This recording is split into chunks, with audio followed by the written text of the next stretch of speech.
بسم اللہ الرحمن الرحیم نحمدہ ونصلی ونسلم علی رسولہ الکریم۔ پنجاب اسمبلی میں پاس ہونے والے بل کے حوالے سے اہل تشیع حضرات کی مقتدر قیادت سے جو گفتگو ہوئی اس میں بنیادی نقطہ ایک سامنے یہ آیا تھا کہ جہاں پر اہل بیت اطہار رضوان اللہ علیہم اجمعین کا ذکر ہے وہاں پر چونکہ اہل تشیع حضرات علیہ الصلاۃ والسلام ان کے اسماء مبارک کے بعد لیتے ہیں، لہذا یہ ہونا چاہیے۔ اور میں سمجھتا ہوں کہ یہ تو ہمارے ہاں اہل سنت کے ہاں بھی کوئی ایسی بات نہیں ہے، بلکہ ہم جب نماز میں درود شریف پڑھتے ہیں یا ویسے بھی تو آل محمد و اصحاب محمد پہ ہم درود شریف پڑھتے ہیں، ہمارا کوئی خطبہ اس سے خالی نہیں ہوتا۔ لیکن اس کے بعد لاہور میں ایک پریس کانفرنس میں ایک صاحب نے جو گفتگو کی ہے، میں سمجھتا ہوں کہ وہ بہت ہی افسوسناک ہے، اور شیعہ معتدل قیادت جو ہے وہ اگرچہ اس سے وہ بھی دکھی ہے، لیکن بہرحال ریاست کی بھی ذمہ داری ہے کہ وہ اس طرح کی چیزوں کو دیکھے، اور اگر کوئی شخص پاکستان کے اندر اس طرح کا انتشار پیدا کرنے کی کوشش کرتا ہے تو ریاست کو اپنا کام کرنا چاہیے۔ میں واضح کرنا چاہتا ہوں اور یہ بتانا چاہتا ہوں کہ خلفاء راشدین امام کا حصہ ہیں، اور مسلک اہل سنت والجماعت بلا تفریق خلفاء راشدین اصحاب رسول و اہل بیت کے منکر کو کافر سمجھتے ہیں۔ اہل تشیع کے مراجع بھی جو ہیں وہ بھی کہتے ہیں کہ ہم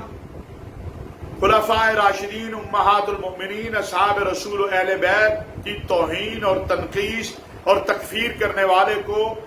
جو ہے حرام عمل کا ذمہ دار سمجھتے ہیں اور اسے حرام سمجھتے ہیں۔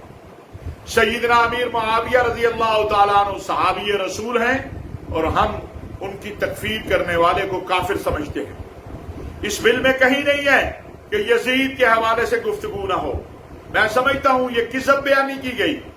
یہ غلط بیانی کی گئی اور لوگوں کو مشتعل کرنے کی کوشش کی گئی۔ یزید کے حوالے سے اہل سنت کا موقف بڑا واضح ہے۔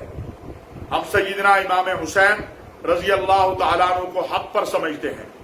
اور میں ذاتی طور پر تو یزید کے اس جرم کو جو اس نے سیدہ زینب کو اپنے دربار میں کھڑا کیا، میں سمجھتا ہوں یہ سب سے بڑا جرم ہے اس کا، اور اس حوالے سے ہمارا موقف بڑا واضح ہے۔ میں عقائد کے حوالے سے یہ بات کہنا چاہتا ہوں کہ حضرت مولانا اشرف علی تھانوی رحمۃ اللہ علیہ نے فرمایا کہ اپنا مسلک چھوڑو نہیں، دوسرے کے مسلک کو چھیڑو نہیں۔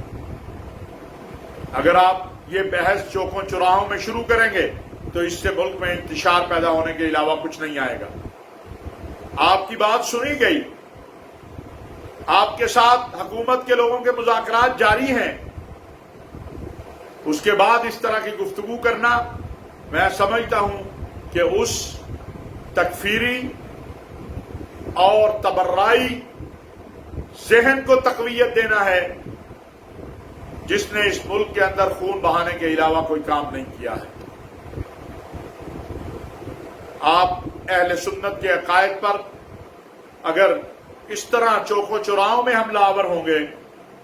تو اس کے نتائج میں جب اہل سنت اپنے عقائد بیان کریں گے تو پھر اس ملک کے اندر جو رواداری کی فضا ہے وہ قائم نہیں رہ سکے گی۔ جب آپ کسی صحابی رسول کو تکفیر کریں گے، توہین کریں گے، جب آپ امہات المؤمنین کو خطا پر کہیں گے تو کوئی آپ کو اپنے عقائد کے حوالے سے مسلمان نہیں کہے گا، کوئی بھی ہو۔ اگر کوئی مسلمانوں کی ماں سیدہ طیبہ طاہرہ اما عائشہ صدیقہ رضی اللہ تعالی عنہا جن کے بارے میں خود شیعہ مراجع کہتے ہیں کہ ان کی توہین حرام ہے، وہ خطا کار کہے گا تو پھر اسے مسلمان کہتے ہوئے ہر مسلمان جو ہے وہ 100 بار سوچے گا۔ ہم نہیں چاہتے کہ اس ملک کے اندر 80 کی اور 90 کی دہائی واپس آئے۔ مجھے دکھ سے کہنا پڑتا ہے کہ یہ جو کل کی پریس کانفرنس ہوئی اس میں جو انداز